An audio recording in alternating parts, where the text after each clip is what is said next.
कोई भी मोमिनपुरा और इस इलाके की तरफ नजर टेढ़ी करके नहीं देखेगा। वो ताकत हम यहाँ बनाने वाले हैं। ये मोमिनपुरा में एक कचरा नहीं दिखने को ना, कोई सेठ या कि करोड़पति को टिकटें नहीं दी हमने, कॉमन मैन को टिकट दी जो जनता का दुख समझ सकता है, जनता के लिए दौड़ सकता है। हमारी सरकार आती है तो हम जनता को मकान का टैक्स और पानी का बिल मुफ्त करा देंगे ताकि कॉमन मैन के पास पैसा बचा रहे। और जो घोषणा हमने की है कि टैक्स माफ करेंगे और पानी का बिल माफ करेंगे, वो हम करके दिखाएंगे। बहुत बहुत नागपुर शहर में सभी पार्टियां अपने अपने ताकत से उतर गई है, लेकिन मोमिनपुरा ऐसा एक प्रभाग है जहां पर पूरे के पूरी जनता हर एक एरिया में हालत अलग अलग झंडा आपको दिखेगा। लेकिन नागपुर शहर में विकास ठाकरे जी ने जो इस बार अपनी पार्टियों की सीट जो दी है नगर सेवक को बिल्कुल हटके दी है और पुराने लोगों को हटा के बिल्कुल नए चेहरे लाए हैं जिन्होंने सच में मेहनत की है। वसीम खान जी को अपने मोमिनपुरा से टिकट दिया जो कि एक युवा नेता है और हर आंदोलन में दिखाई देते हैं सामने आके। इस बार जो टिकटें दी, आप किस मुद्दों पे लड़ रहे हो और कैसा इलेक्शन का यहाँ आज घूमे भी है अभी आप यहाँ है?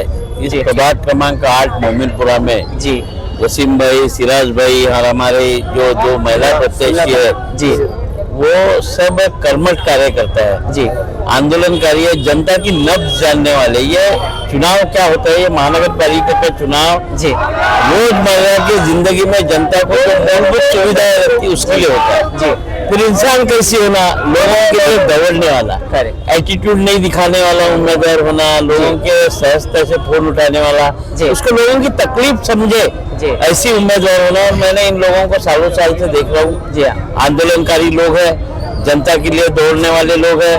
कोरोना का कार्यकाल है, बारिश के दिन आए, कभी भी कोई मुसीबत में जनता पड़ी है तो उनके लिए दौड़ने का रिकॉर्ड इन लोगों को था जी। और वो रिकॉर्ड देखकर कांग्रेस पार्टी ने सीट दिए है। नगर सेवक बनने के पहले से ही जनता का काम करने की इनके दिल में उमंग है और अभी नगर सेवक बनने के बाद और ज्यादा रफ्तार से काम करेंगे। हमारा एक ही उद्देश्य है कि प्रभाग क्रमांक 8 में साफ सफाई की व्यवस्था और महानगर पालिका की जो जिम्मेदारी है उसे निभाने वाले नगर सेवकों ना महानगर पालिका से काम करा लेने वाला। ये मोमिनपुरा में एक कचरा नहीं दिखने को ना, बार बार सफाई के लिए कारपोरेशन के पीछे तगाजे लगाने वाला, यहाँ की सुविधाओं के लिए ऐसे उम्मीदवारों को हमने चयन किया और मुझे पूरा भरोसा है कि चारों उम्मीदवार हमारे चुन के आए हैं और हम इनसे अच्छी तरीके से काम लेंगे। यहाँ सुविधा है और इस डेवलपमेंट के काम के साथ साथ ये मूलभूत सुविधाओं के साथ साथ यहाँ का कॉमन मैन यहाँ का युवा, यहाँ की महिला, यहाँ का वृद्ध इंसान, उसे जो तकलीफें है वो तकलीफें समझकर उसे छुड़ाने वाला इंसान चाहिए। जनप्रतिनिधि का कार्य होता है, ये जिम्मेदारी तो डेवलपमेंट और ये सुविधा की थी, मगर इंसान के साथ जुड़े रहना। अगर मोमिनपुरा या इस क्षेत्र का कोई भी प्रभाग नंबर 8 का इंसान मुसीबत में हो तो वो नगर सेवक दौड़ के जाके उसकी मुसीबत छुड़ाए, नहीं छूटती है तो हमारे पास आए। ऐसी इंसान हमें चाहिए थे, ऐसी इंसान हमने चुने हैं। हम इनके माध्यम से इस क्षेत्र के जनता के प्रॉब्लम सॉल्व करेंगे और इस जनता के साथ आधी रात को खड़े रहेंगे। कोई भी मोमिनपुरा और इस इलाके की तरफ नजर टेढ़ी करके नहीं देखेगा। वो ताकत हम यहाँ बनाने वाले हैं और लोगों की रक्षा करने का, लोगों की सुविधा देने का हमारा काम है।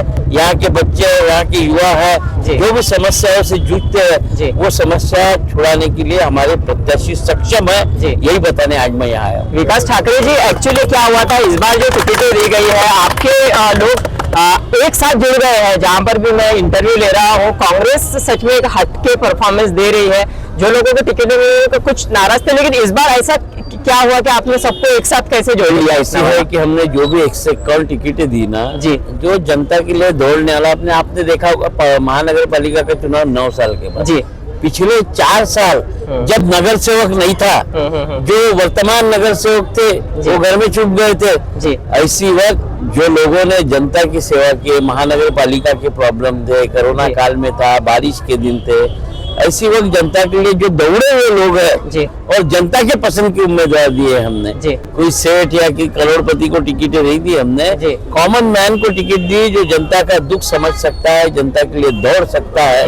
और ये 4 साल में पिछले आपने देखा होगा कि महानगर पालिका नहीं थी और इस वक्त जो लोगों ने काम किया ऐसे लोगों को चुन के हमने टिकट दी और इसीलिए उन कार्यकर्ताओं के लिए सब कार्यकर्ता एक दिल से लगे हुए हैं। आपके कार्यकर्ता इतने काम कर रहे हैं दिन रात, उनके लिए और जो कांग्रेस को समर्थन कर रहे हैं उनके लिए आपका क्या मैसेज है? वसीम जी के लिए आपका मेरा क्या मैसेज है? मैसेज यही है कि हमारे उम्मीदवार चुन के आएंगे, चुन के आने के बाद जिस प्रभाग से चुन के आते हैं उस प्रभाग की जनता के होठ से वो चुन के आए जी। उस जनता का कर्जा उनके सर पे रहने वाला है जी। और वो कर्जा किस तरीके से चुकाना है इसकी पढ़ाई करते रहे, लोगों के बीच में रहे, लोगों के काम करते रहे, लोगों के साथ खड़े रहे। यही मैसेज मैं देने वाला हूँ। पार्टी इनके साथ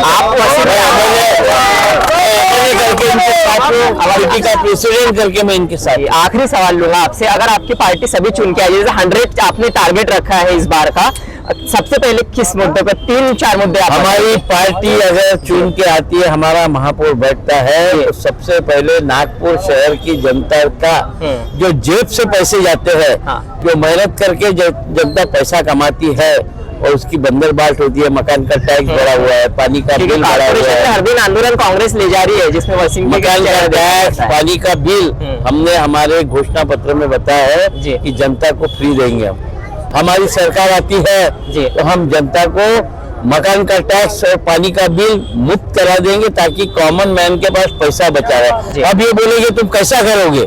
मेरे 15 साल महानगर पालिका में गया, 15 बजट मैंने देखा हूँ जी। अगर हम फिजूल खर्चा रोके तो महानगर पालिका का उत्पन्न का स्रोत जो है जी वो हम फिजूल खर्चे से रोककर लोगों को राहत दे सकते हैं।